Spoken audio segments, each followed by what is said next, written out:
Olá, amigos do canal, estamos aqui novamente, para o nosso podcast A USP Tá On. Hoje estamos aqui com o professor doutor Wilson Nakamura, que é mestre e doutor em finanças pela USP.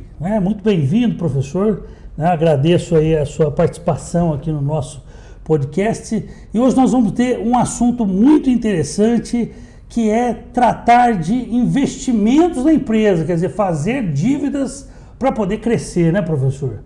Então a gente tem hora que para crescer não tem jeito, Tem que aumentar aí o capital da empresa e muitas vezes tem que se endividar, professor? Como funciona isso? Explica aqui para os nossos espectadores.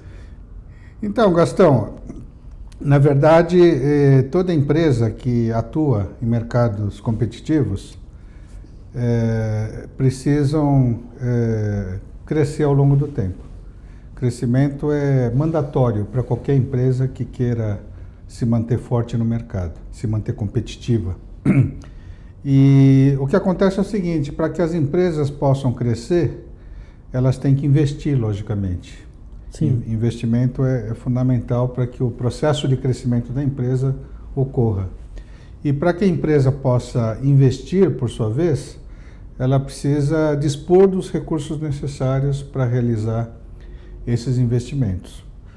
Pode ser que os recursos estejam parcialmente já dentro da empresa, mas o mais normal de acontecer é que a empresa precise recorrer também a recursos do mercado financeiro, do mercado de capitais. Então, o BNDES, nesse caso, que entraria como uma opção de juros baixos, não? Como é que funciona? Com certeza. Na verdade, além de falar do custo financeiro, dos financiamentos do BNDES, talvez seja importante destacar o seguinte: aqui no Brasil, o BNDES cumpre um papel muito importante porque é o principal banco que atende às necessidades de financiamento de mais longo prazo das empresas. Sim. Aquelas empresas que querem fazer investimentos de mais longo prazo, por exemplo, construir uma nova planta, abrir novas lojas ao longo do tempo, essas empresas precisam dispor de recursos de longo prazo. E aí o BNDES exerce um papel fundamental, porque praticamente ele é o grande banco que fornece esse tipo de recursos para as empresas. E os juros dele, professor? Como é que é os juros dele em relação aí às outras instituições financeiras comparativamente? É bom realmente o BNDES ter uma taxa melhor a longo prazo? Como é que é os juros? Sim, com certeza. O BNDES cobra juros, não são juros tão subsidiados assim. Sim.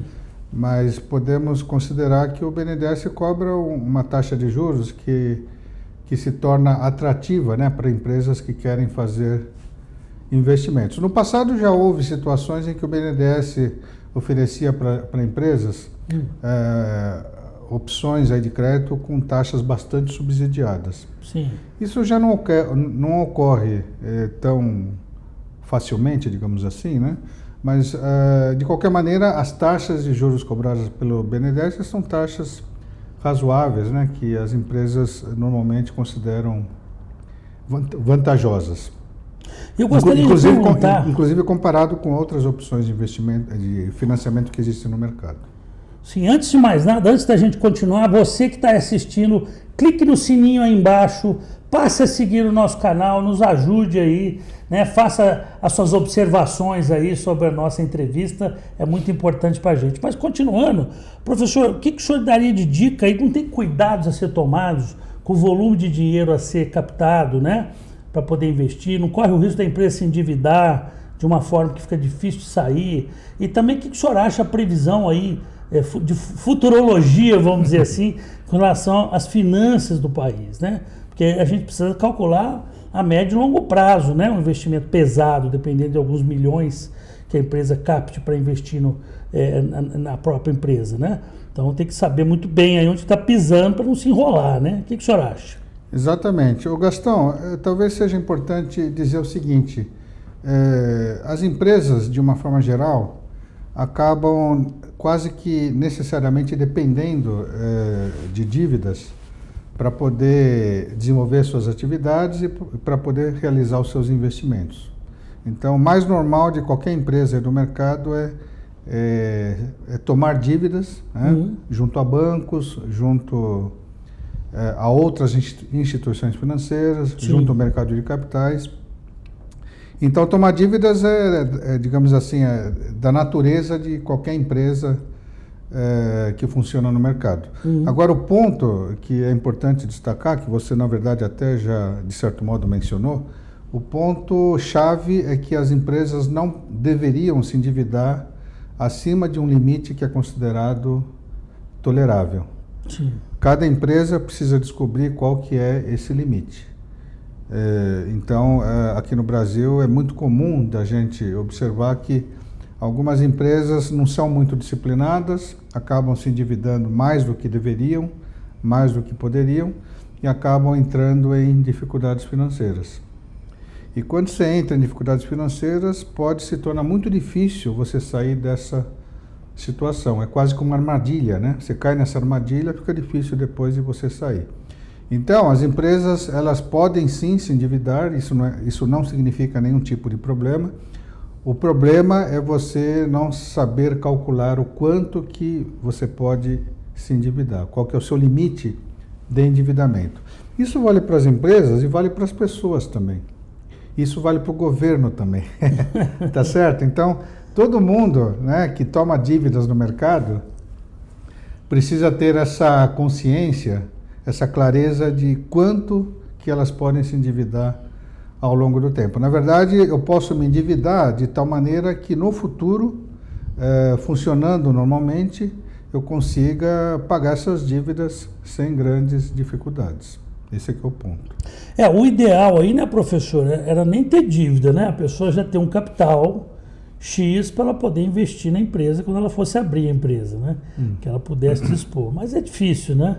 É difícil porque muitas vezes você tem que equipar a empresa, você tem que comprar equipamentos caros, depois for uma linha de produção, né? Que aí fogem muitas vezes do capital que ela tem disponível, né? Acaba sendo parte do processo. Mas o ideal seria isso, é ter um aporte que suportasse os primeiros anos da empresa, né? Só com capital próprio. Só com capital próprio, esse seria o ideal, né? Porque você começar com dívida num país que tem uma instabilidade igual o nosso, né? A gente depende muito também do cenário americano, né? Então nós não temos essa relação com a China também, é muito importante. Então, assim, realmente dá um frio na barriga, não dá? Fazer um financiamento de grande porte aí, contar com o ovo dentro da galinha, né? Esperar que o teu produto venda bem, né? E consiga cobrir aí esses gastos ao longo desses anos todos. Porque esses financiamentos são de muitos anos em geral, né? Exatamente. Quando você está tomando um financiamento para financiar um projeto de investimentos, são recursos que você toma para pagar em 5 anos, 10 anos, eventualmente até mais anos. Então, você tem que tomar muito cuidado para se garantir, né, que ao longo do tempo, até o vencimento final aí das suas dívidas, você consiga fazer os devidos pagamentos com absoluta tranquilidade. E o que o senhor está achando da situação atual do país?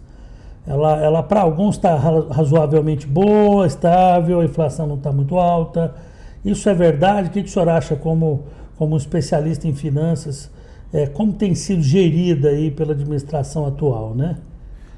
O que eu posso dizer assim, de forma mais objetiva, em poucas palavras, é o seguinte: a inflação aqui no Brasil, ela está controlada, não chega a ser nesse momento e mesmo num futuro um pouco mais distante uma grande preocupação aqui para o Brasil. O Brasil não está assim com uma taxa de crescimento que nos deixe eufóricos, né? Sim. Mas também não estamos assim numa recessão brava. Estamos assim com um nível de atividade econômica que pode ser considerado aceitável dadas as circunstâncias, não somente do Brasil, mas do mundo todo. Do ponto de vista de taxa de juros, todo mundo sabe, né, que a taxa de juros aqui no Brasil ela é alta, particularmente essa taxa aí mais de curto prazo. Mas, sendo minimamente otimista, a gente pode esperar que no futuro não muito distante, as taxas de juros possam voltar a cair. Tivemos a troca agora, né, do presidente do Banco Central. Exatamente. O que alguns acham ruim, né, porque o outro é uma opinião que se divide a todos, né? Alguns gostavam muito do anterior, sim, achavam ele austero, né? Sim. E outros acham que possa agora entrar alguém que deixa a torneira aberta demais, né? Então, torcer para que não seja assim, né? Com certeza. Porque é muito importante, né, o Banco Central nesse jogo futuro, para quem está pensando em investir no país, né? Com certeza. Aqui no Brasil a gente sempre fica preocupado do governo não gastar demais em relação ao que arrecada, não aumentar demais, né, a dívida pública também. Tudo isso daí contribui para que tenhamos mais incerteza em relação ao futuro e menos otimismo em relação a uma possível queda de taxa de juros. Com certeza as economias vão bem, vão melhor quando as taxas de juros, principalmente de longo prazo, ela caem e se estabilizam num patamar mais baixo. Porque isso significa reduzir o custo de capital das empresas e favorece tremendamente que as empresas possam investir, entendeu? E todo mundo sabe, né, que os investimentos feitos pelas empresas são fundamentais para que a economia cresça e cresça de maneira sustentável. Quando a empresa investe bem, na verdade é um processo de criação de riqueza. As empresas ficam mais ricas, mas podemos também entender que o país fica mais rico, ok? Então é muito importante, é um indicador-chave, né, de que as coisas estão indo bem quando as empresas estão conseguindo investir. E existe aquela ilusão, né, de que o empresário, a burguesia e tal, só que o empresário, o que é emprego, né? O empresário, ele é o criador de emprego, e quando tem emprego, né? Eu me lembro que eu passei um período nos Estados Unidos e não tinha uma loja que não tinha uma placa de precisa-se. E a gente vê a pujança dos Estados Unidos nesse ponto, né? Empresários como o Elon Musk, que é da África do Sul, levou a fortuna dele para os Estados Unidos, no investimento, porque sabe que ali é um lugar que realmente é próspero nesse ponto. A gente vê aí metade, né? Eu estava vendo outro dia os números, metade do valor circulante em dólar no mundo, metade está nos Estados Unidos e empresas americanas fora dos Estados Unidos. Então ele não é um pouco mais rico, ele é absurdamente mais rico que os outros países, né? Um detalhezinho, né? Não é uma potênciazinha. Então realmente é o que a gente imagina para o nosso futuro aqui. A gente quer, né? Quem que não quer ter uma placa de precisa-se em todas as empresas, né? De que está precisando de funcionário e gente para trabalhar, né? Tomara que dê certo, né? E o senhor recomenda o que com relação ao mercado internacional? O que o senhor está achando do mercado internacional? Estamos aí com 2 guerras, né? Estamos com uma guerra na Rússia, estamos aí com uma guerra também em Israel, e também os Estados Unidos estavam numa dança aí de juros, pode-se ter uma recessão, já voltaram atrás, disseram que é o contrário, que vamos ter uma pujança, né, uma queda dos juros. O que o senhor está sentindo? Porque aquele que está pensando em pegar esse dinheiro baseado na nossa entrevista está preocupado com o mercado internacional muitas vezes, que ele pode ser um exportador, né? Com certeza. Infelizmente não dá para prever aí um cenário mais favorável nesse momento em relação ao término das guerras, né, que estão ocorrendo no mundo. Guerra nunca é algo que nós queremos que aconteça, né? Mas enfim, nós temos que conviver com esse cenário. Então temos essa instabilidade, né, por causa das guerras, e temos também uma certa instabilidade, uma certa incerteza hoje em dia no contexto aí do mercado internacional por causa das eleições presidenciais lá nos Estados Unidos. Sim. Teremos eleições, né, brevemente, e certamente não sabemos quem será o ganhador. Sim. E certamente conforme quem ganhe, talvez os rumos da economia americana sigam por um determinado caminho. Mas a grande expectativa é que muitos analistas de mercado, analistas econômicos têm atualmente é que as taxas de juros dos Estados Unidos caiam. Essa é uma expectativa muito forte, né, para brevemente, eu poderia dizer assim, né? Então vamos torcer que isso realmente aconteça, que o governo americano, né, através do Banco Central, consiga reduzir a taxa de juros, porque essa é uma expectativa muito grande em relação a toda a comunidade financeira internacional. E quem sabe até mesmo isso favoreça, num futuro não muito distante, que aqui no Brasil também, né, a gente consiga reduzir também as nossas taxas de juros. Quer dizer, quem está pensando agora em fazer um financiamento de grande porte, o ideal seria aguardar um pouquinho a resposta da eleição americana, né? Está tão próximo aí, seria interessante esperar um pouquinho, né? Possivelmente sim, mas ao mesmo tempo cada empresa tem que perceber quais são as oportunidades que existem no mercado. Sim. Então a empresa não tem que ficar só preocupada com o cenário econômico, sim, com o cenário econômico nacional e internacional.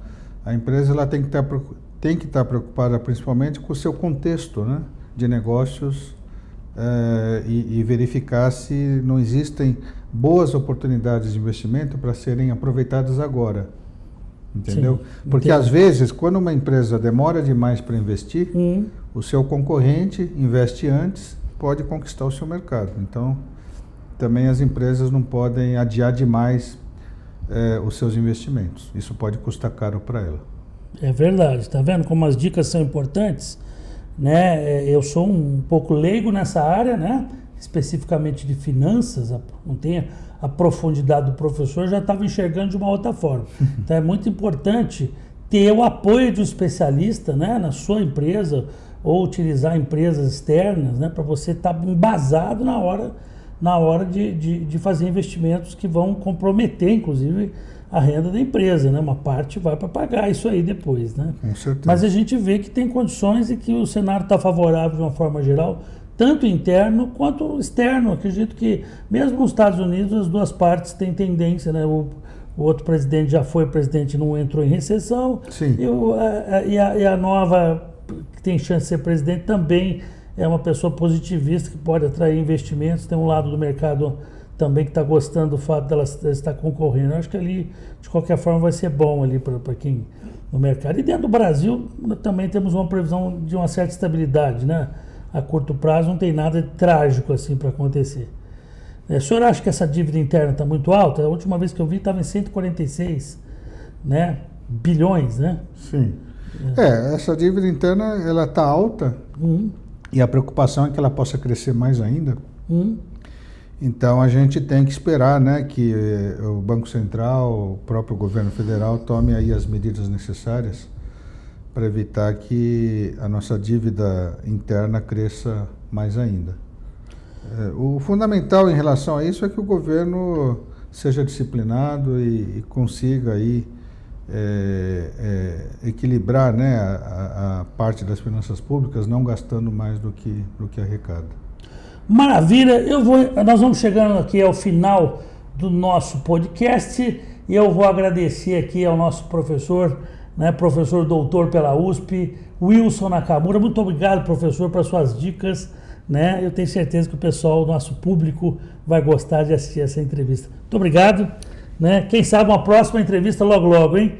Mudando as condições todas aí, né? Quem sabe ao início do ano que vem já vai ter várias coisas vão ter acontecido, a gente volta aqui. Clica aqui embaixo, né? Dá o seu like e também faça parte do nosso canal, siga as nossas entrevistas e até a próxima.